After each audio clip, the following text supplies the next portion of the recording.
I made a short video when I found these black swallowtail caterpillars in my garden, but I wanted to make a longer video because I actually found more. I thought it was just one or two, but there are several, and I'm really excited. I know a lot of people wouldn't be excited about having caterpillars in their garden that eat their plants, but there's two things. One, I'm one of the few people in my family that even eat Florance Fennel. And two, there is an abundance of it because look at this. It just reseeded everywhere.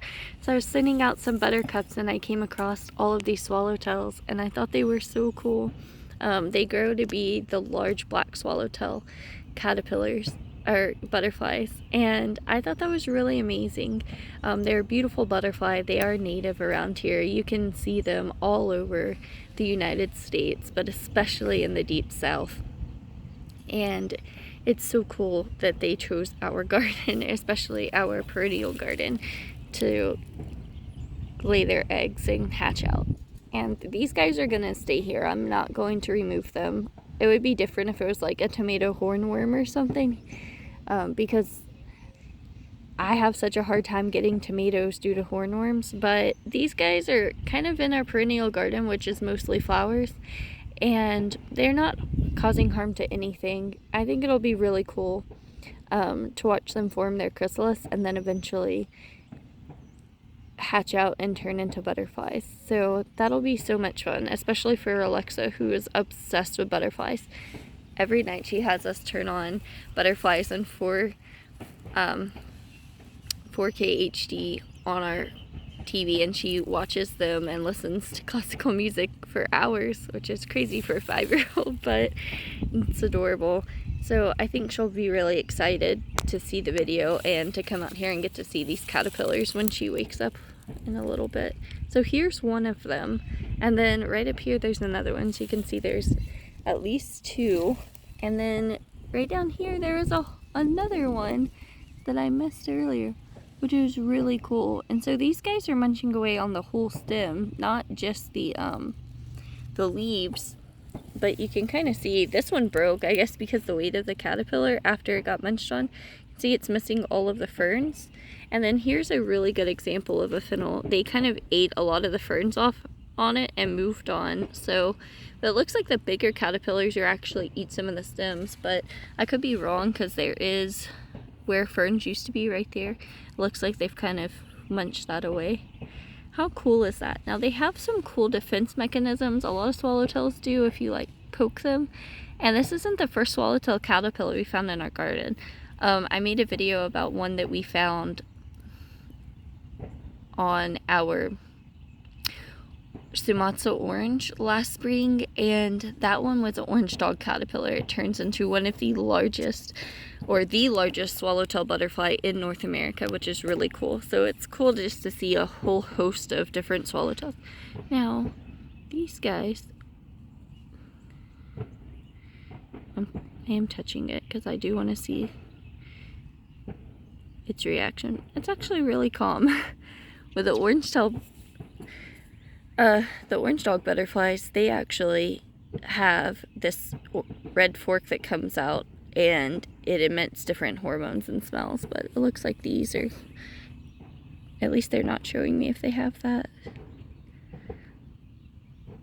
Kind of an up close view because I am absolutely amazed by these guys and how cool they are. And I'm wondering if I can kind of zoom in on this one a little bit. So forgive me if I get the camera a little blurry for a minute. See how close we can get. Oh, look at that. So that's the head of the caterpillar. Isn't that amazing?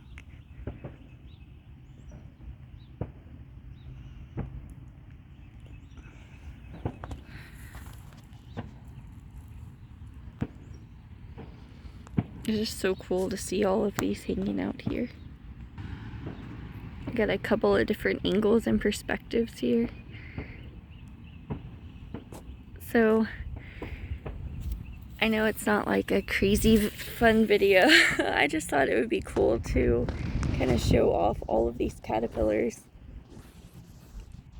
hanging out here.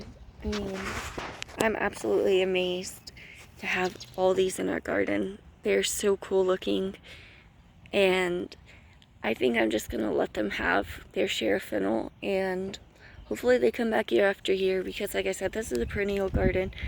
Other than this giant fennel, which has been here for 2 years, I didn't plant any of this, and they're all over, so we can definitely afford to give up quite a few of them.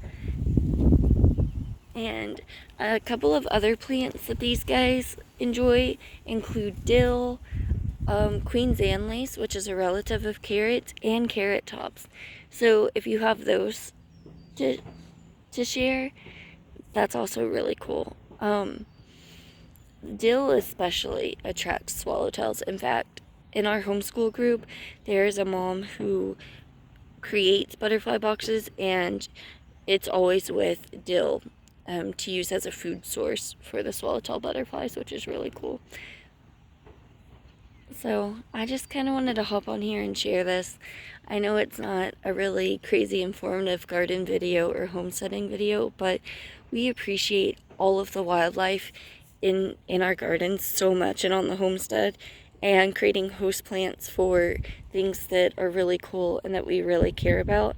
So this is just so exciting. It really brings me so much joy, and I know it'll bring Lexa and the boys joy when they get to see all of the pictures and hopefully come out here and see all of these gorgeous caterpillars hanging out. I'm excited to see them turn into butterflies, because there's nothing cooler than seeing a bunch of giant butterflies flying around your garden. So thank you for joining and kind of hanging out and seeing these cool little creatures with us.